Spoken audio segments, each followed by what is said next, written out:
everyone, I'm Corinne. And I'm Brandi. Welcome to A Pot of Tales, the podcast where we read you short stories we made up and now you have to listen to. Every week we will each present a short story using the same genre, setting, and a challenge item to include. Everything else is up to our own interpretation. So how was your week? My week was good. I started my new job at the daycare and it was a lot of fun. Ooh. Did you just hear that? Yeah. Is that my throat? I think so, maybe. Oh, whatever, I'm leaving that in.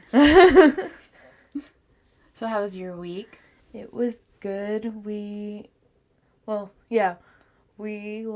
to our friend's house. Am I allowed to say their name? I don't know. Why not? Okay. You don't have to say their last name, you can just say their first name. Okay. Well, we went to Rick and Dora's house to decorate cookies like we do every year, and then Fun. And then we went to the tree lighting after. Yeah. Yeah. I think every town around here was doing that the same day because I went to Dunkin' Donuts and I saw the church by my house setting that up too. Oh, really? Yeah. Oh. But they didn't do fireworks like you guys did. I don't feel special anymore then. Well, they didn't do fireworks, thankfully, because that would have Okay. been chaos because the tree lighting you went to was also close to my house, so I would have had fireworks going off in every direction if they did that. Oh, yeah, that's true. Yeah, we could hear the fireworks from my house. I didn't go outside to look at them, though, because I was tired. They were bright and they were nice. I think it's funny how we, as people, enjoy exploding things with colors. Yeah. And we're just like, wow, that's awesome. I feel like it's probably like that, like lizard brain in us. Yeah. It's like, oh, pretty colors. Yeah. I just think that's hilarious, though, that we're like, ooh, beautiful. But in any other situation, it would not be good. Well, yeah, that's because every other situation doesn't have fun colors in it. Yeah, that's true. It's all the same color. Destruction. Destruction. Yeah. Oh, also, I got to hang out with some birds yesterday because I went over to Bev's house and helped clean the cages. And two of my favorite birds that she boards were there. And I was very excited. It was Popeye and Furby. Oh, that's so cute. Yeah, I meant to show you pictures before we started and I forgot, but so I'll show them after. That's so exciting. How's she doing? She's good. She's good. She's very busy for the winter, so I'm going to be going over there more often to help her out.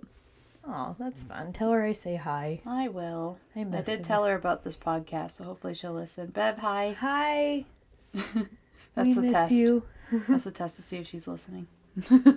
Come on, Bev. Don't let us down. Okay.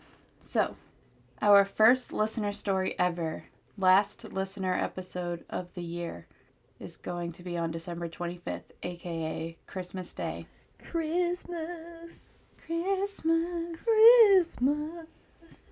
That is our gift to you and also our gift to ourselves because you are doing the work this time. We're just going to be reading your stories that you write to us and we will give you full credit. So if you have any short stories of your own creation or if you were inspired by any of our past prompts in our other episodes, you may use those as well. And also, if you have any ideas for our regular episodes, category ideas, like the genre, the setting, and a challenge for us, send both of those into apotofTales@gmail.com, and then just put in the subject line which you're sending in for, like if it's a listener episode email or a topic idea. And our submissions so far have been really good, so we would love to have more. Yeah, we're really excited. After January, we will be doing the listener episodes on the 1st of every month. Granted, people send them in. Yeah. So we want to be able to give you guys that. We want to be interacting with everyone that's listening because we appreciate you and we want to share your stories as well. It's fun to be creative, and Yes. I know everyone's got a story in them, so just dig deep.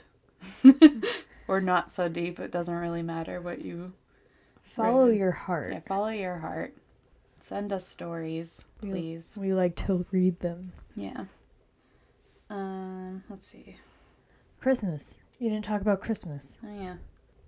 Christmas. We love Christmas. I have so many Christmas presents that I need to make, and I have not started yet. What are you trying to make? I can't tell you. Please tell me. One of them's for you. You don't have to tell me what you're making me. Well, it doesn't really matter because it's similar to everything else, so I can't tell you. I'll forget. No, you won't. Yes, I will. Let's just say it was supposed to be your wedding present, actually. And then I couldn't get it done in time, so I was like, this is going to be a Christmas present. And if it's also not done in time, it might have to be your first anniversary present. Either way, I'm going to love it. Oh, good, good. I hope so. But I need to finish it. Because it's been sitting half done. Not even half done, actually, for quite a while now. I've been wanting to make some Christmas presents this year.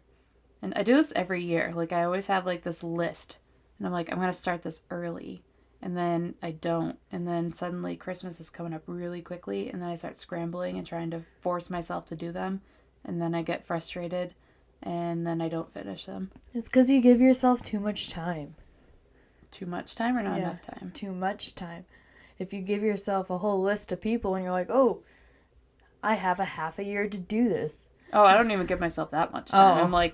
I'm like in November, like, oh, now here's my list. Now I can make it. And then I don't. Give yourself an extra month. I tried with November. Well, a month before that. So September. Yeah. I forgot what months we were in. Yeah. But also, you are so easy to shop for. I have to, like, control how much I buy for you. Because I'm like, oh, she'll love this and she'll love that.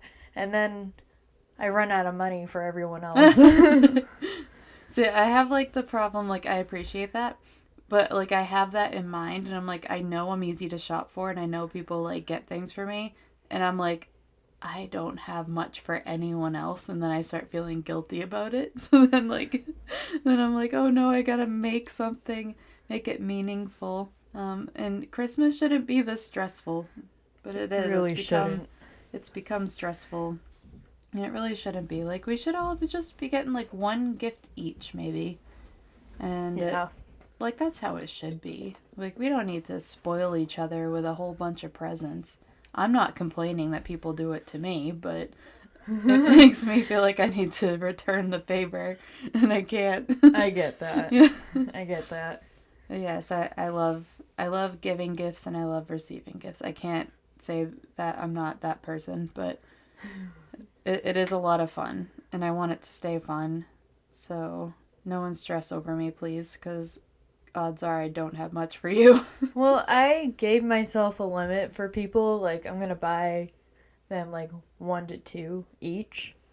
Yeah. So then that's what I'm trying to do. Yeah. Yeah. And I already have, like, one small thing for, like, everyone in the immediate family. Yeah. But that's it. And I can't tell you what that is either, because it's the same thing for everyone. So come on. I find things, and then I fixate on it, and I'm like, everyone I know needs one of these. So then I get a bunch. But it's, like, something I know that people will like. Like, I'm not going to be like, I'm just going to get one thing for everyone and not put much thought into it. No, there's thought put into it, for sure. But, yeah, so it's like, I don't know. I don't want to give everything away because it's for you and Mom and Dad and, yeah. So I can't give much away. But yeah, that's me venting about how I need to Christmas shop. But, oh yeah, so, like, the problem of why also I haven't done much Christmas shopping yet is because my new job pays bi-weekly, and I didn't find that out till the first day. And I was like, oh, cool. Well, most jobs do pay bi-weekly now. That's the silliest thing I've ever heard. It's because it costs less for them to do that. Like, most companies are multi-billion-dollar companies. Like, why can't you just, like... Well, the company I work for, I don't think is a multi-billion-dollar company. It's a daycare. But, I mean, like, it's probably... I actually don't know how much tuition is there. But, like, it's a pretty high-end school, I feel like. So I feel like they probably do make a decent amount. But, like, they're also, like, opening a new location. So I bet, like, a lot of money's going into that. But, yeah, but I was just like, I've never had a job pay me every other week before, so I wasn't prepared for it. And almost didn't have enough for my bills. Oh, no. Because I couldn't plan it out because I didn't find out till the first day I started working. I was like, oh, cool. Guess I should budget and be really careful for the next 2 weeks. Does Ryan have a bi-weekly pay? No, I think he gets paid every week. Oh. Yeah, that's why I was like kind of surprised. I know you guys do. Yeah, we do. And then when I worked at Stop and Shop, they did bi-weekly. I don't remember that working for Stop and Shop because I used to work there too.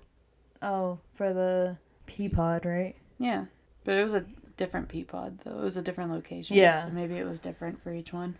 Perfect timing for me to get a new job right around Christmas. But it's okay. Good. It's okay. It'll all work out. I'm not panicking. The only thing I'm panicking about is just getting done all the projects that I made for myself. I believe in you. Thank you. So, funny story. We recorded both of our stories on Sunday, and we got through the whole thing. We enjoyed it very much. And then I went to edit on Wednesday, and it was gone.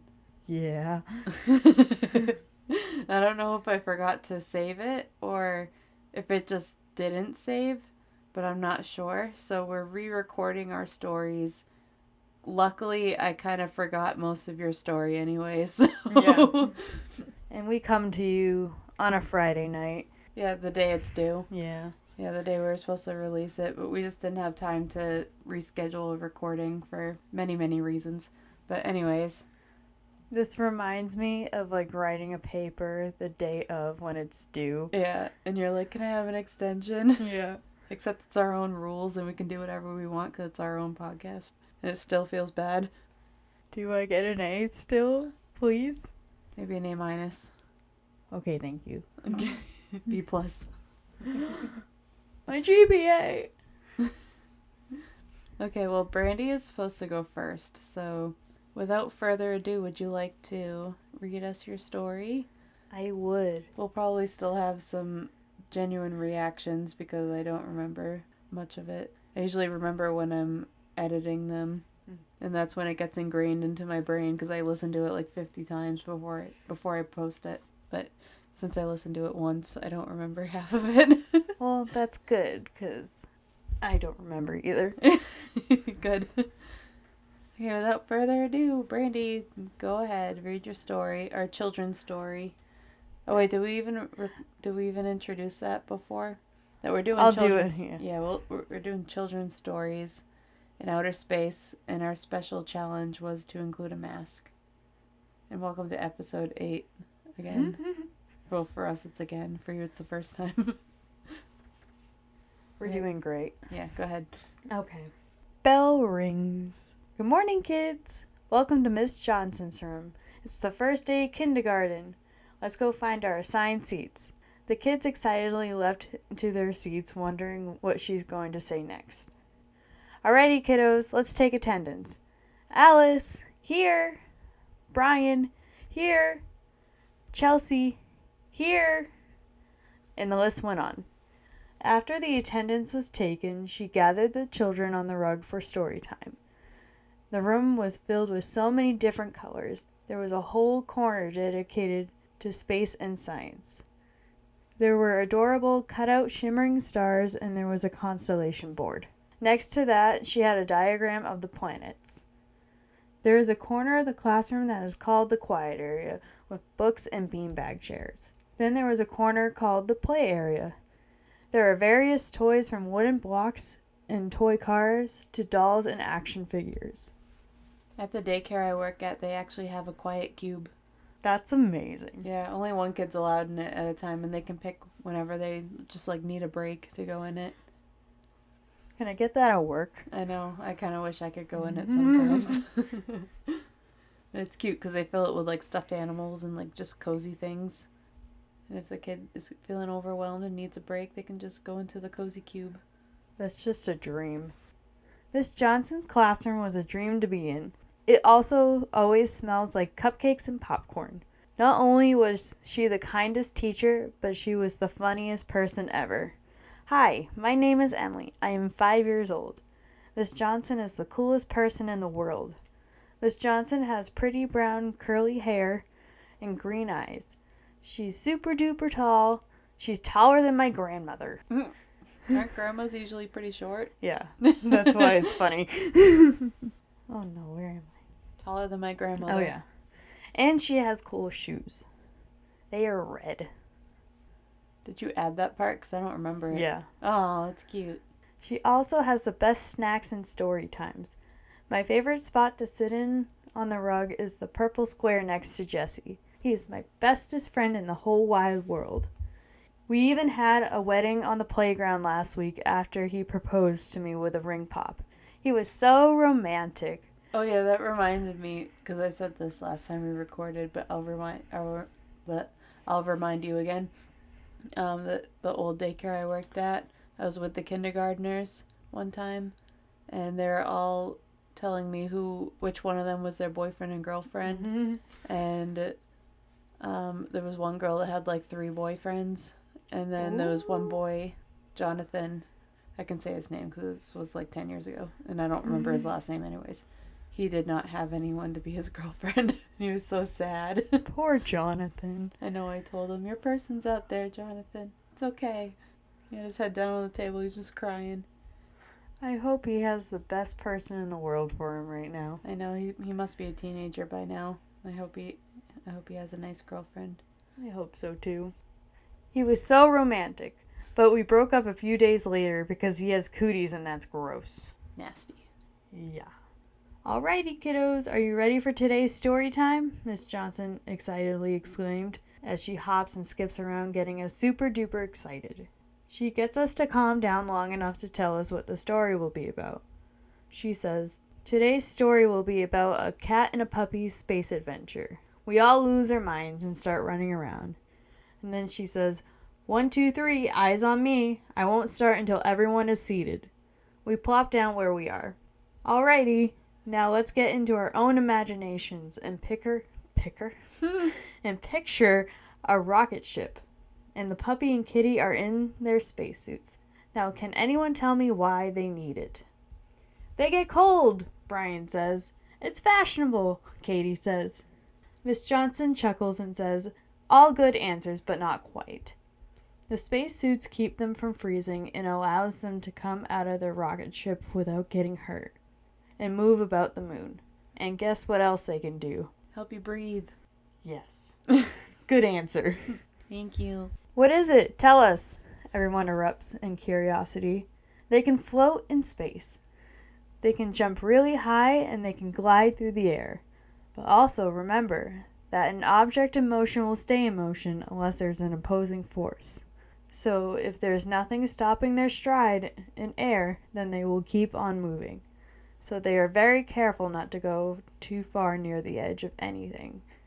Or better yet, they will be attached to a tether and cord. We are all so amazed by these facts and all I want to do is learn more. Jamie says, can we hear the story now? Miss Johnson chuckles. Of course, I will start. She flips to the first page in the book and we transformed into our imaginations. Sparkle, sparkle, bloop, bloop, harp sounds. Blasting off in 3, 2, 1. Quick, Star Commander Kitty meows a lot. Press the button so we can gain more acceleration. We will be there in 8 minutes. Okay, Sir barks a lot. Presses button. Here we go. Ah!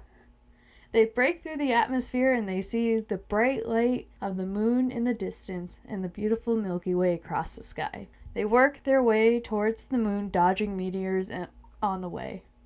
Whoa, watch out, Sir Barks-a-Lot. There's a meteor. Quick, go around. On it, Commander Kitty meows a lot. We'll be out of this meteor shower before we know it. They move a little to the left, going around a meteor, and a little more to the right, dodging another one. Whoa, that was a close one, Commander Kitty. But we did it. Teamwork makes the dream work. Barks Sir Barks-a-Lot. You did a great job, Sir Barks-a-Lot. Good thing you completed that rocket ship course last week. You got that right, Commander Kitty. Good thing we only needed a 70% winks. Jeez. I think you need more than that to pass your driver's license test. Yeah. Haha, you're so funny, Sir Barks-a-Lot. Good thing we're getting close to the moon. Now I'm getting hungry. Oh, look, it's a waning crescent phase. It looks like a toenail. Sir Barks-a-Lot says, my mom always tells me that the new moon is next, and it looks like nothing is up there. But the position of the sun, earth, and moon makes it look like the moon is disappearing or appearing. I never believed her until now. That's why the earth's not flat, guys. That's how you know. Yeah. Oh, also, I forgot to say this too. One thing I learned to be able to tell whether the moon is coming or going, like with the shadows, if it's in the shape of a C, it's crapping out, which means it's disappearing. And if it's in the shape of a D, it's developing. Whoa. Yeah, I didn't get to take astronomy in high school, but I had Miss Jones in marine biology, and she taught astronomy as well. And I had friends that took it, and they said that was her hint to them for them to be able to tell I love that. if the moon was waning or waxing. That's Fun incredible. Fact. Yeah. She was a fun teacher. I think Ashley had her too, and she kept calling her Sally. So she didn't like her very much, but that's okay. Sally? Yeah. I don't even think there was a reason for it. I think she was just like I don't know how she couldn't remember the name Ashley if she forgot, but Ashley said that she got called Sally quite a lot for like no reason. Did she ever know her name? I'm sure she did. Did you ever have her? I don't think so. Oh, never mind. You wouldn't understand her toot if you don't know her. Hmm. Yeah, she was funny though. I think Kylie and Delaney have had her. Wait, who is it again? Miss Jones. Oh yeah, no, I never had her. Yeah, she was like biology, marine bio, and astronomy. No, I had what's his face? Doesn't help me. He was crazy. Doesn't help me. I don't know. I can't think of his name right now. Okay. Yeah. That's okay. Just a fun fact about the moon I wanted to share. I think you're at 3, 2, 1. Wait, Nope. did you already do that? No, Nope. you did that already. Oh, I know where I am. Okay. Commander Kitty says, the moon goes through many cycles through the year, but it always will exist even if you can't see some of it. Oh look, it's getting closer. Let's get ready to explore the moon. Get your masks ready. We need them to breathe. 3, 2, 1. We have successfully landed on the moon, barks Sir Barks-a-Lot. Wow, great job. Now we need to tether ourselves. Now we need to tether ourselves to the ship. What does that just remind me of? Who does that voice? I'm trying to remember now. Oh, wait. Did you watch Zoe 101? Yes. Okay, yeah, it's that girl that was obsessed with Q-tips. Quinn. No. The other one. That was obsessed with Q-tips. Oh. Cotton swabs. Yeah. No, cotton swabs. Cotton swabs. Yeah, that one. Stacy. Yeah. Yeah, it was Stacy. Okay. Don't do it again. I hate it.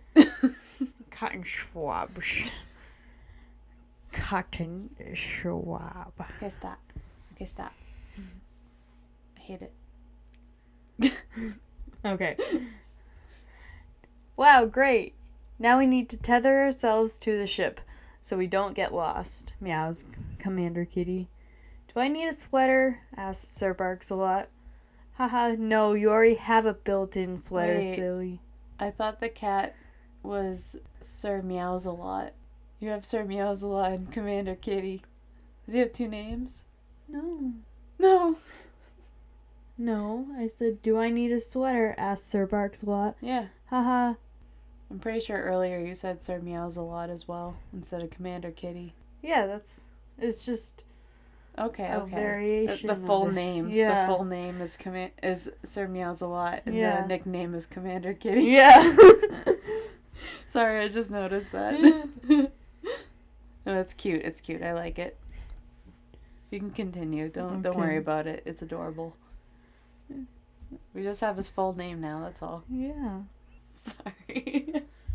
You can finish. I'm sorry. I'll stop interrupting you. You finish your precious story. It's adorable. I don't know where I am anymore. That's not sarcastic either. I really think it's cute. Commander Kitty. Just start right there. Okay. Yeah. Wow, great job. We need to tether ourselves to the ship so we don't get lost, meows Commander Kitty. Do I need a sweater? Asks Sir Barks-a-Lot. Haha, no. You already have a built-in sweater, silly. It's called your fur. But we also have these super special suits that keeps us from freezing our tails off and will keep us safe from the below freezing temperatures. Man, I should have paid more attention in my safety class. Susie kept throwing toy balls at me, explained Sir Barks-a-Lot. Let's go explore. Wow, look at all these creeks and valleys on the moon. Is that ice? That's so cool, says Sir Barks-a-Lot. Yeah, and go look at Earth. You can see the blue oceans and clouds changing from here. Now that cloud looks like you, Sir Barks-a-Lot. He wags his tail in excitement and gives a woo! Wow, this is so fun. I'm going to take some rocks with me. That way I will forever have these memories with me, meows Commander Kitty. Let's go home. I had a great time today, and I want to do this again one day, barks Sir Barks-a-Lot. They both load up in the rocket ship, and they make their way home to planet Earth. Miss Johnson closes the book, and her students stay silent, their eyes filled with wonder and amusement. Wow, now I want to go to space, exclaims Emily. Well, you can if you work hard enough, Emily. We need more women astronauts, and you can be one of them, says Miss Johnson. 25 years later. Miss Emily is the first woman in 15 years to go into space. Fresh out of school, she has made the journey to and from the moon successfully, with a hard-working team behind her, and she says she is so grateful for the opportunity given to her, and she would like to thank Miss Johnson, her kindergarten teacher, for giving her endless support throughout the years. Aww. Girl power. Woot woot. Yeah. Also, you spelled teacher wrong. I know. No one's gonna see it, though. I did. I like reading along with you. It helps me pay attention more. I kind of noticed, like, the first couple episodes, I kept spacing out while you were talking. Wow. Not intentionally, I promise. I see how it is. Because I liked your stories, but, you know, like, I was having trouble. So it's been nice being able to read along with you. It's like the closed captions Yeah. That's on what, the TV. That's exactly what it is. Yeah. Which I need to use more because I don't, and sometimes I miss a lot. I used to make fun of people who did that, but now I'm like, I can't watch TV without them. I need my captions. Yeah, no attention span. Yeah. And I think it's cute that you involved rocks in your story, because I also involved rocks in my story. Aww. Because I love rocks and I can't stop thinking about them. Rocks are nice. I still want to go to that rock museum in Maine. They have one? Yeah, it's in Bethel. It's a rock museum, and they have pieces of the moon, and you could hold it. I want to hold the moon. I know. I tried to convince Sam that we had to go for Taylor's bachelorette party because we were going to Maine. We went to Portland, which was still like 2 or 3 hours away from Bethel, but still. I was like, Sam, we're going to be in Maine. She's like, no one wants to go to the rock museum except for you. And we're not doing that for Taylor's bachelorette. She doesn't care about rocks. What if she did in that moment? I know. Well, I told Sam, I was like, we can give her the moon. She said Sean should be giving her the moon. I was like, fair, but also we're so close. That is probably the closest to the moon that you'll ever gonna get. I know. I want to hold it. I want to hold it so bad it hurts. And then when I'm holding it, I want to, like, secretly scratch it a little bit. No. Listen, I bet the moon feels terrible. I want it to crumble so that way when the person takes the big chunk of moon back, when they turn around to put it back, I'm going to pick it up off the floor what I crumbled off and keep it. I really do wonder what the moon feels like. I picture it to feel like you know those really porous rocks? Yeah. Like, in my head, it's kind of like coral, but I know that's not accurate. Okay, yeah, I can see that. Like, in my head, because everyone keeps comparing it to cheese, I'm like, it's porous, and it's kind of like that rock that coral turns into after it dies. But that's just in my head, and I know that's not correct. It's probably just a rock. Do you think it's, like, really dense and porous? Yes. Does that make sense? Yeah. Yeah. Do you think it has a terrible texture? No, I think it's great. So my story, I called it My Friend Grommet And Gromit is actually from a book of poems that I made. It was actually a challenge, like a writing challenge. And I took forever to they said that when you write all the poems, it was like 21 poems in 21 days. And I was like, how in the world am I going to do it, even though I already signed up for it? I had no idea. So I was like, I need to come up with a theme and then just make all my poems based on that theme. And I was like, I like space. Let's make it about space. I'm going to every planet in the solar system and beyond. So, Gromit is from Mars. He's a character that will be in that book. And I just finalized all of the cover details and stuff. But it took me forever because I accidentally missed the email more than once. So it took a month each time. So I'm probably not in the running to win any awards anymore. No. I mean, I have no idea. But only because, that was part of the challenge was that they were going to publish it on Amazon afterwards. Yeah. So, I have no idea if I'm even still in the running just because a total of 2 months have been wasted because I missed their email. But it just got finalized, so they're gonna get out everything together to publish my book of poems about space. But I will let everyone know here when that actually gets released, so that way you can all buy my book and give me money. But that's fun. Yeah, so Gromit's a character that I made up in that book, and in that book he's my pen pal, but he's not too much of a main character in there. So I kind of took this opportunity with our children's book in space to expand on Gromit, and I kind of made another story about him, but if it's how do I explain this? If it's in the same universe as my poems, it's not the same time period. Because in these poems, it becomes a little different than what my story is. But that's okay. I got you. Yeah, I just like him. I like his name. And I like the idea of having a Martian best friend. He's a pretty cool dude. Yeah. And I kind of named my alien on my arm tattoo, Gromit, after I made him up. Because he didn't have a name for a while. Oh. Yeah, so to everyone who doesn't know, I have the solar system tattooed on my forearm, on my left arm, and I've had this little alien hanging out by Pluto in a UFO. And he didn't have a name up until I invented Gromit, so that's Gromit now. Pluto will always be a planet, in my opinion. Yeah, it's a dwarf planet, apparently. There's others, too, which you'll find out in my book. So, my story. I am ready. You ready to hear it again? Yes. I love Gromit, so. Yeah. Okay, here we go. Once upon a time, in our very own Milky Way galaxy, lived a pair of neighboring children who would become unlikely best friends and would save the universe from the perils of extinction. Extinction. Who are these heroic children, you ask? Why, they are none other than Evelyn from Earth and Gromit from Mars. The two of them met completely by chance, although some believe that the cosmic powers of the universe may have had a hand in this union. Evelyn had crafted her very own slingshot with nothing more than a rubber band and a Y-shaped stick she found outside in one warm and lonely summer day. You see, her mother worked from home while her dad worked at the office, so there was no one around to play with. Evelyn wrote down her wish for a new best friend on a slip of paper and launched it straight into the sky with her slingshot. Just in time for Christmas. Yeah.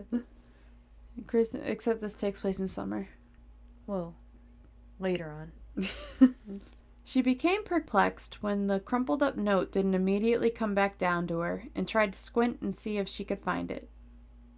A few minutes too long went by before she saw a paper airplane returning back to her. Evelyn jumped up to catch it and opened the paper to find a new note written to her. I would also like a new best friend. There aren't many kids my age around here to play with. Do you want to come to my birthday party tomorrow? Signed Gromit. I kind of thought that kids love inviting each other to their birthday parties. That's so fun. I know. Evelyn loved birthday parties, and she eagerly ran inside to get more paper, and then just as quickly launched her response into the air and waited patiently for the reply to glide down to her. "Great," it said. "I will pick you up by your front door tomorrow morning, so be sure to be on the steps at 10:30 a.m. Evelyn could barely sleep that night with so much built-up excitement to meet her new friend Gromit. She wondered what he might look like, and if he also liked looking for cool rocks and frogs at the pond. There are my rocks. And a frog. And a pond. And a pond. When she awoke the next morning, she got ready and ate her cereal as quickly as she could. "What are you in such a hurry for?" asked her mom. "I made a new friend yesterday. We're going to play together today," responded Evelyn with cheeks full of Cheerios. "Well, that's great," said her mother. "What's their name?" "Gromit," said Evelyn. Her mother scrunched her eyebrows and said, "That's an interesting name. Where is he from?" Evelyn pointed out of the window to the sky as she chewed. "Oh, okay," began her mom. "Have fun with him then, sweetie." "I will. It's his birthday today." Evelyn got up and ran out the front door. It was any minute now that she knew she would be meeting Gromit. I don't know if I mentioned this before, but her mom probably thinks that it's an imaginary friend. Absolutely. Little does she know what's about to happen. Whoa. Watch your kids. They could end up in space. At 10:30 exactly, a small flying saucer came tootling by and stopped right over Evelyn's house. Tootling. That's what we used to call my old car. My red car, we used to call it the Tootle Bug. Oh yeah, I forgot about that. Yeah, and then it rusted out on me. It tootled out, actually. It tootled out on me. A beam of light came down and Evelyn floated up into the UFO and was gently placed in the passenger seat. A small green alien with 2 antennae turned in the other seat to greet her. "Hello there," he waved with a friendly smile. "I'm Gromit." Suddenly feeling a bit shy, Evelyn giggled and waved back to him. "Do you know how to speak here on this planet?" he asked curiously. This only made her giggle more as she answered, "Yes." "What are you called then, new friend?" Gromit asked. "Evelyn." "Nice to meet you, Evelyn. What do you want to do at my party today?" Evelyn thought for a moment, then said, "Do you like to collect rocks?" "Rocks?" exclaimed Gromit. "Yes, I love rocks. There are a bunch on my planet, Mars." With that, he told her to buckle up and they zoomed into the sky. Does Gromit speak English or does Evelyn just understand him? In this children's story, everyone speaks the same language. Okay. Yeah, I was kind of thinking, like, is there a way I should explain that? But then I was like, this is a children's story. I don't think I need to explain anything. Gotcha. So I'm not. Evelyn watched in amazement as the blue skies turned to black and so full of stars that it was impossible for her to count. As they approached the red planet Mars, Evelyn turned to see how small Earth had gotten from here and watched it turn into nothing more than a star as they landed. Before they got out of the flying saucer, Gromit handed Evelyn a paper plate made into a homemade mask colored with green crayon and a smile, and a couple of holes cut out for eyes. "Here, wear this disguise so you can pretend to be one of us. I'll show you what life on Mars is like." Before they stepped off the ship, Gromit also gave her a spacesuit to wear. The air here wasn't the same as Earth, and she needed to carry an oxygen tank on her back so she could breathe. He led her over to a house made of stone. "This is my house," he pointed to it proudly, and opened the front door. Inside was a taller green person who turned around and greeted them. "Hello, Gromit, and who do we have here?" "This is my new best friend, Evelyn," he exclaimed. Then he turned to Evelyn and said, "This is my mom." "Hello," Evelyn waved. "It's very nice to meet you. Are you here for Gromit's birthday party?" Evelyn nodded shyly. "Great," said Gromit's mom. "I'm almost done making dinner and cake, so why don't you two go outside and have fun, and I'll call you back in when it's ready." The friends went back outside, and Gromit now led Evelyn over to a cave behind his house. Not the cave. The cave. Yeah, kids love caves. What are you talking about? Have you watched movies? He doesn't have ponds on Mars. Caves are like their clubhouse, basically, on Mars. Anything is possible in a story. Yeah. See, just like he says right here. "This is my clubhouse," he said. "There are a bunch of cool rocks in here you'll like." As they stuffed their pockets with the best rocks they could find... I keep hitting the microphones. You're doing great. Thanks. The ground started to rumble. They froze as they looked around to see some rocks falling from the ceiling. Gromit grabbed Evelyn's hand and they ran out to safety. "What's going on?" asked Evelyn. "I don't know," he said. "This hasn't happened before." As they came out of the cave, they noticed that it was darker outside, so they looked up and saw a giant rocket ship landing nearby that was blocking the sun over the cave. The wind from the rocket landing knocked Evelyn and Gromit over as they held on to each other until it was over. When the rocket had landed, the door opened and a human astronaut stepped out and looked around. "He's from Earth like me," whispered Evelyn as they hid behind a big rock. The astronaut then took out a flag and stuck it in the ground as another astronaut came out to join him. "This will be a good place to settle," said the second astronaut to the first. "Yes, I believe so too. There's plenty of land here that we can build a biodome for a new town." "Wait a minute," said the second astronaut. "What's that over there?" Pointing to Gromit's house, the two astronauts walked over to the stone house and took a closer look. Gromit's mom came out of the house to see what was going on out there and came face to face with the astronauts. She screamed and ran back inside, and they screamed from the shock of seeing a living being where they thought there was no life on this planet. I think I said this before, but I just kind of pictured there was a video of a kid that was like afraid of his own scream.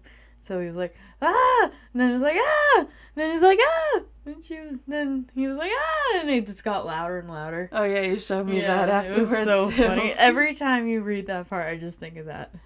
Yeah, that kid's silly. I wonder if that was faked or not. It probably was, but it was hilarious. Yeah, it was funny. I just picture like in a cartoon when people like are shocked to see each other and they scare each other and they're just screaming back and forth. That's what I pictured. Yeah. "Let's go see what they want," said Evelyn. Okay, Gromit seemed a little scared, so Evelyn took his hand and they walked over together. I'm not bored, I promise. It's fine. It's fine. Whatever, it's only a Friday night. It's past my bedtime. Yeah, whatever. She doesn't like my story. I worked so hard on it. I even brought Gromit. I even brought Gromit into this. He means so much to me. Gromit. Good. "Hello." Evelyn waved to her fellow humans. The astronauts turned around, once again startled to find more life. Evelyn took the mask off her helmet and smiled. "What?" began one of the astronauts. "How did you get here?" asked the other. "My friend Gromit brought me to come to his birthday party," she replied. The two astronauts looked at each other in astonishment, then back at Gromit, who just waved. "How long have you been here?" one of them asked. "Just got here this morning," said Evelyn. "Oh," said the other astronaut. "What's your name?" "Evelyn," she said. "What's your name?" "My name is Mike," said the first astronaut. "And I'm Josh," said the second. "Are you here for my birthday party?" asked Gromit hopefully. "Well, no, not quite. We didn't know it was your birthday, actually," said Mike. "Oh." Gromit sounded disappointed.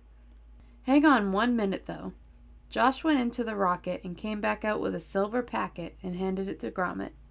"It's freeze-dried ice cream from Earth. If you eat it, it turns back into ice cream and tastes really good. We have the real thing on our birthdays on Earth, and it's cold." Gromit ripped open the packaging and took a bite of the crispy ice cream. The first bite he wasn't so sure of it, but then after chewing it a few times, he was delighted. "That's so good," he said. "Thank you." "It's the least we could do after interrupting your birthday," smiled Josh. "What are you doing here then?" asked Evelyn. That's just really cute. Yeah. Astronaut ice cream. Yeah. Used to be able to get it at Michael's. I mean, you could probably get it in more places, but that's where me and Ryan first found it, was at Michael's. Was it good? Yeah. Yeah, it was just like lukewarm ice cream, but like not ice. It was just like once your spit makes it... Ew. like brings it back to life. It tastes good. I'm gonna have to try that sometime. Yeah, you should. It's actually pretty good. Like, it's usually like Neapolitan ice cream. Like the chocolate, vanilla, and strawberry stripes. Oh, okay. Yeah, it's usually that. So that's what I'm picturing. He's giving him a little bit of the best of everything there. Well, Mike looked to Josh nervously. We didn't know that there was life on Mars, so we kind of hoped that we could have humans live here soon. Why? Asked Evelyn. Mike knelt down to talk to Evelyn on her level, and she could tell that this was serious now. Earth is getting too crowded and isn't doing so well with all those people.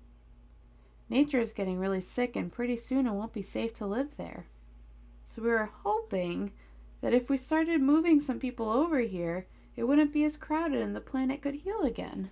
But we didn't know that there were beings already living here, so now we don't know what to do, added Josh. This is the closest planet to us that we believe we could turn into another Earth to live on. Gromit's mom had seen the astronauts talking to Evelyn and Gromit and had come back out and heard everything. Martians have been going extinct for years, she said. Mike and Josh stood up when she approached. There aren't many of us left because our planet has also become less livable and we don't know how to fix it. If we can share the planet, we can help bring back vegetation and water. That's what we hope to do anyway, said Mike. Gromit's mom looked at Gromit and Evelyn, still holding hands, and smiled. Let me call a meeting of the world leaders, she said, and invited everyone inside. Because in children's stories, you can just get every world leader on the phone. Go Gromit's mom. Yeah, she's pretty great. Once she had everyone on the hologram meeting, she introduced Mike and Josh and let them explain the plan. Everyone listened quietly until they were done, and then one of the leaders of Mars's northern countries spoke. The plan is intriguing, but how do we know that humans and Martians can coexist peacefully? Mike and Josh looked at each other thoughtfully, trying to come up with the right words. Then Gromit's mom left the room to retrieve Gromit and Evelyn, who had been quietly playing upstairs. Here's your proof, she said as she led them into view of the hologram. These two are from 2 different worlds and are the best of friends, and they've only known each other for a day. Everyone looked at Evelyn and Gromit, smiling and giggling. Then they all took a vote and agreed to allow humans to move on Mars and recognized that by helping Earth heal, Earth would also be helping Mars heal. And they would... What would they do? What? Oh, and they would. And they would. Josh and Mike offered to give Evelyn a ride home so they could tell Earth's leaders of the new plan. So she and Gromit had to say goodbye for now. Oh, I almost forgot. Evelyn reached into her pocket and handed him a rock. This is from the pond by my house back on Earth. I wanted to give it to you for your birthday present. Gromit excitedly accepted the rock, then bent down to pick up one to give her in return. Until we meet again, we can hold on to these to remember each other, he said. They hugged goodbye and Evelyn got on the rocket and headed back home. Her family was part of the population who elected to move to Mars, so they wouldn't be apart for very long. In 10 years, the plan was put into action, and with less of a population on Earth, the atmosphere and nature healed. People living on Mars started in biodomes, and they slowly brought back life to the rocky planet. And with the example of Evelyn and Gromit, Martians and humans were able to peacefully coexist for the rest of time, and they all lived happily ever after. The end. Oh. You better not have looked at my other story I started on that page. I kinda didn't. Well, you did or you didn't? Kinda didn't. Okay, good. Because we already have our new prompts because we already did the coconuts.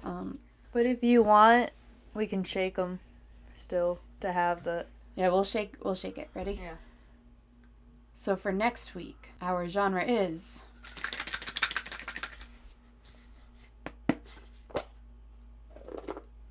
There's your ASMR. Fantasy! That was loud.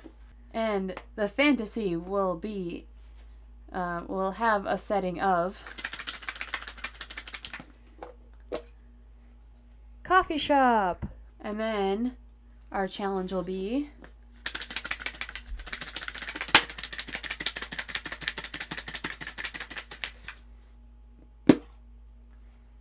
Raccoon! I'm so excited. Raccoons are my favorite. They're my spirit animal. If I was ever an animal, it has to be a raccoon. And my dream pet is a raccoon, a domesticated one. I would probably be a squirrel. Yeah, I'd see that.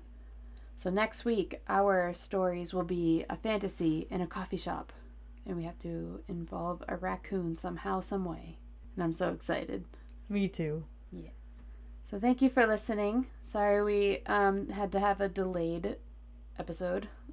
We made up for it, hopefully. I hope you enjoyed our children's stories. And we'll see you next week. On time. We promise. I love you. I love you. Okay, bye. Bye.